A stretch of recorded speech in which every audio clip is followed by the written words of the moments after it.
Studios, the AusBiz COB is the key stuff you need to know about the day in business and finance. Hi there, welcome to the COB on this Tuesday afternoon. I'm Nadine Blaney. I've got a great guest who will be joining me in just a moment, but I will take care of the housekeeping, so to speak, get you across what it looks like the market will do today overall.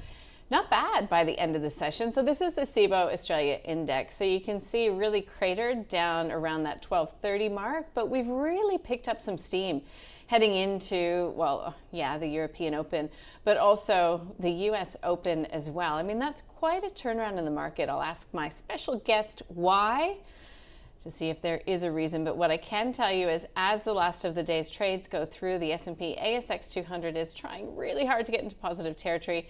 We're keeping an eye on markets around the region, which are looking a little bit better than they were this time yesterday.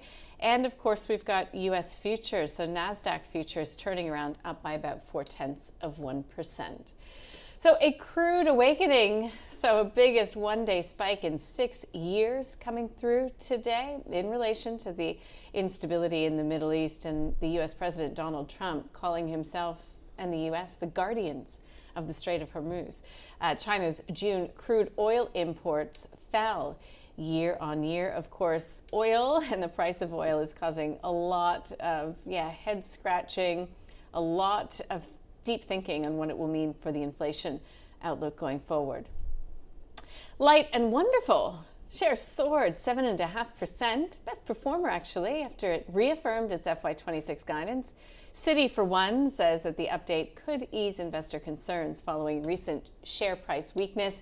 And Consumer Conundrum, a small lift in consumer confidence coming through today in that Westpac monthly read, but apparently Australians far from feeling comfortable. How could you with the rising cost of living? I've stopped buying coffees at work, although I do owe my colleague Juliet Sally a makeup one tomorrow. So I look forward to that. All right, let's get across some of what's going on out there. Obviously, no big surprise. We're watching energy stocks lift. Karoon, a direct line to the price of oil, up by 3.25%. It also said that it's addressed some of its operational issues as well. Even Beach up by 2.5% as well. Taking a look at the utilities space, a little bit of a defensive area of the market traditionally. Origin is up by 1.75%, and Genesis up by 1.4%. Banks. So this is where it gets a little bit trickier for the market. We've got the big four underwater, so underperforming the broader market. Macquarie down by a more muted 0.2%. Insurance as well. Look, QBE doing all right, you can see, but otherwise pretty negative. Quickly, some of these stories. Endeavour has parted ways with Oak Ridge chief winemaker David Bicknell as it continues its plan to exit part of its wine business. Okay. West African Resources reporting further high-grade gold drilling results from its Sanbrado gold operations in Burkina Faso. Steadfast in focus after KKR joined a consortium to pursue a $6 per share takeover offer. That was the stock of the day. And you heard about Light and Wonder reaffirming its FY26 guidance. Also, Kingfisher Mining seeing drilling at its Copperblow project in New South Wales, confirming high gold mineralization. And Genesis Minerals and Vault Minerals up after agreeing to that $12.6 billion merger. One of Australia's biggest gold companies created. We spoke with Brian Chu from the Australian Gold Fund a little bit earlier on to get his view, find out if he'd be buying or if he's already a holder. And you can find that interview online. All right, let's get to Martin Crabb from Shaw Partners joining me in studio. Nice to see you. Good to see you too, Nadine. Why do you think we saw a bit of buying into the close? Yeah, look, it's hard to say that the NAB business survey and the Westpac consumer survey, which showed improved results, is enough to turn the market around. It's probably not that much of a factor that people look at, but obviously both of those reads were slightly less worse. They can't say better, but less worse. But it just seems to be there was a bit of risk on in the afternoon. We saw a bit of a rebound in Korean stocks, which have been incredibly volatile.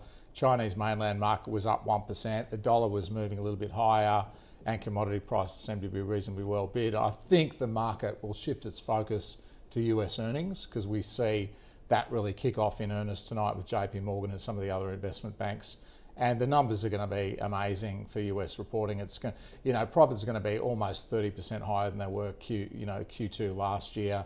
Revenues are 12 or 13% higher. Margins are holding up. The US stock market, from an earnings perspective, is an absolute powerhouse, and I think there's enough there to sort of override some of the geopolitical issues that we've seen more recently. Yeah, we're not going to get into the geopolitics in a large way right now because it's impossible to know, right? Like you can't predict it. Yeah. But you talked about the strong results coming out of the US. When you're thinking in terms of asset allocation these days, how do you? What's your worldview? Yeah, look, I think it's there are times when you've got synchronized global growth. We're not in one of those at the moment. So one of the indicators we look at is the OECD composite leading indicators. They come out every month, and these are designed to track what the economy is going to do in the next 6 to 9 months, and they're done by the OECD for the countries that are in the OECD. So they help governments sort of plan what the economic outlook's like, and they're pretty good from an asset allocation perspective as well. So, if you can predict where the economy is going next 6 to 9 months, you can make some money out of the share market. So it shows a real bottoming out in China. It shows a downturn in Australia. It shows a continued uptick in the United States, and we've got some other measures that we track there, and a real flattening out of global growth. So it's above 100. So the readings are above 100 for Australia, US, and the United States, well below 100 for China, meaning it's contracting. But it's the rate of change that's important. So it's where these things are headed. So that tells us to be underweight Australia, overweight the US, and maybe just a little bit cautious on global, but also starting to think, well, if China's bottoming out, and obviously the next move would be up, then maybe the resources. So kind of within that, you go, I want to be long US consumer, I want to be short Aussie consumer, and then maybe want to start looking at materials, because if the Chinese economy starts to reaccelerate, which we're predicting happens, it's not showing on there, then I want to be overweight materials. So even within portfolios, you can start to say, well, where is the next movement in earnings? Is it up or down? Now, I think global growth's flattening out, so we're not going to see too much of a change there. But that US consumer, there's another piece of research that the Bank of America put out, and it's looking at their own credit card and spending habits of their customers. And obviously, Bank of America's got tens of millions of customers, and JP Morgan Chase also produced some data, and they are showing an acceleration in US consumer spending. So that sort of calibrates with that OECD view, is that the US consumer remains undefeated. You can throw higher energy prices and geopolitical uncertainty and midterm elections and all that sort of stuff at the US consumer. They just don't care. They just keep spending. So that's really good for some of the stocks on the ASX. But from an asset allocation perspective, be overweight that thematic in your portfolio, be overweight US, overweight global equities. And the flip side is the Australian economy looks pretty tough. I think it's pretty tough out there. And I think the housing market's under a lot of pressure, and that's going to put further pressure on consumer spending. So I think it's a no-brainer right now to be underweight Aussie and overweight global.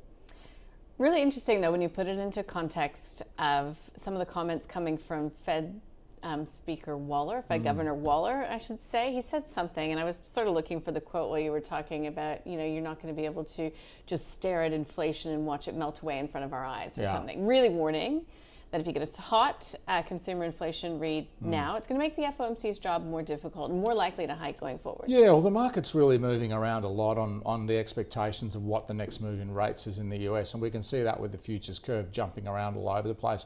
But even in the past week, we've gone from maybe one and a bit cuts to hikes to now 2 hikes. So you can see the black line is what the futures were saying 3 days ago, and the red line is showing what the futures are saying as of last night. And you can see it's shifted higher by almost a full rate hike. So the market's moving around all over the place. The other interesting thing, though, is just what the inflation market, so the inflation-linked securities market is pricing. And there's been a precipitous decline in the expectations for what inflation's going to do over the next couple of years. So these are called linkers, right? So these are bonds that are linked to the price of inflation, and you can extract from that what the market's implying for inflation over the next 2 years. So if we go back to the start of the year, prior to the conflict in Iran, we were looking at 2% inflation, which is kind of where the Fed's targeting. Then we had those big spike in energy prices, and that shifted up to 3. It's back down to below where it is, which is really interesting for me. The bond market is saying that we're not worried about inflation, that the higher energy prices are not being passed on. We're seeing tariffs actually being cut. So Trump's done some trade deals. The effective rate of tariffs coming down, and the stimulus that's coming through into the economy is not showing up in higher prices. In fact, companies are very, very slow to pass on higher costs. We are seeing margins contract slightly, which is also evidence that companies are absorbing some of these higher costs. So it's interesting that the bond market's saying one thing and the equity market's worried about something else. Obviously, central bankers are paid to fight inflation. They're always going to be a little bit hawkish, but the markets are really shifting their narrative on the medium-term inflation outlook, which is very positive for the cash rates. You're just begging to talk about oil and energy, aren't you? Okay, so let's talk about That's it, but right. not weigh in on the whole geopolitical Yeah. side of it. So what we do know is that oil prices are very volatile. Yeah. What we do know is they'll likely continue to be a bit volatile. Yep. But how does that place Australian energy stocks? Yeah, no, it's interesting because one of the things we need to think about for our clients is, we need to hedge against inflation. So your superannuation fund, it needs to keep up with inflation. So if inflation's running hot, we need to make sure that we've got things in the portfolio that keep up with that to maintain your spending power, right? It's a really key part of what the financial advice industry does. So we've got to look for things that are going to hedge higher oil prices. So the logical thing to do, just go out and buy a bunch of energy stocks. So if the price of oil is going to go up and up and up and it's going to cause inflation, can we get some oil price exposure in the portfolio?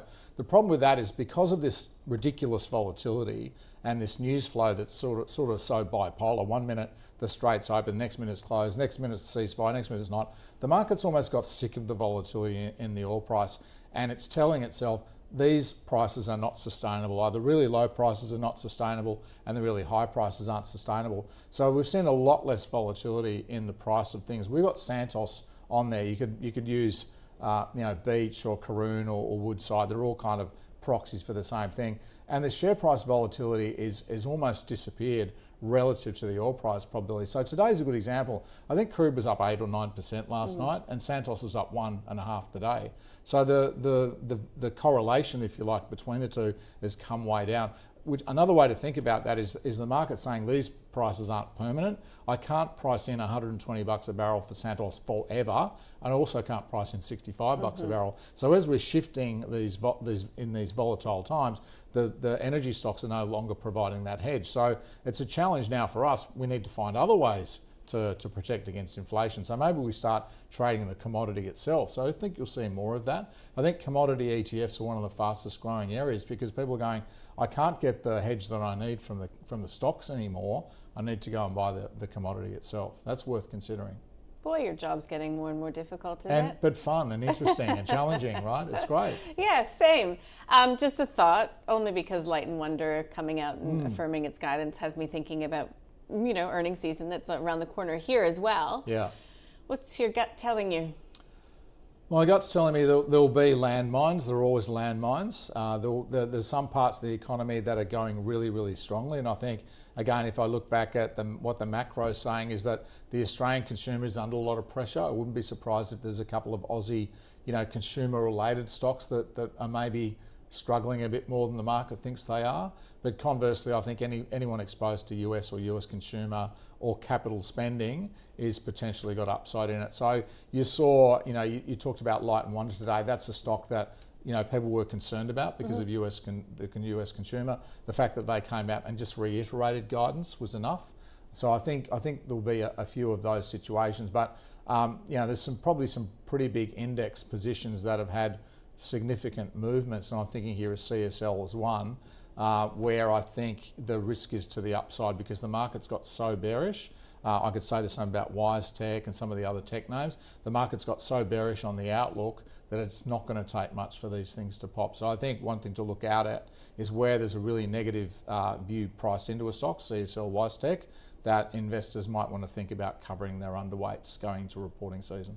Got it. All right. Well, no doubt we'll talk about it in the weeks to come. In the weeks to come, exactly. So, predictions for the World Cup before you go. I'm sticking with France as my favourite. They were my pre-tournament favourite. I just love the way they play.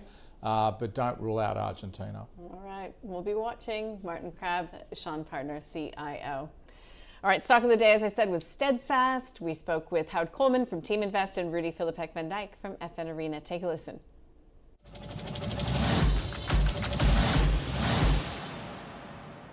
Seldom pays to wait until the final decision falls, because you only make 1 or 2% more usually, and you have to wait then weeks, if not months, before you actually get the money.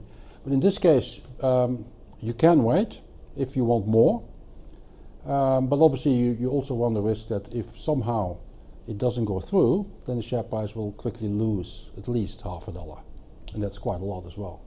So it's a personal choice. When it comes to Steadfast as an investment, the more I gained insights about this company over the years, the least I liked it. Look, I mean, if you look at its metrics, it looks quite reasonable. It certainly doesn't look wonderful, but it looks quite reasonable. Return on equity just scrapes in at over 10% some years and misses it other years. Earnings are growing a bit. The debt's not particularly high. So if I ignored any news that we've got on the company over the years, I'd say it looks reasonable, but it wouldn't make our filters in terms of the kind of company we talk about in Team Invest.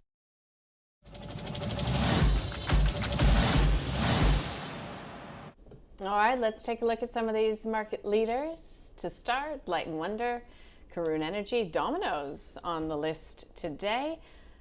We've got as well Hyperion X and Seek. Seek up a solid 5% to $13.86.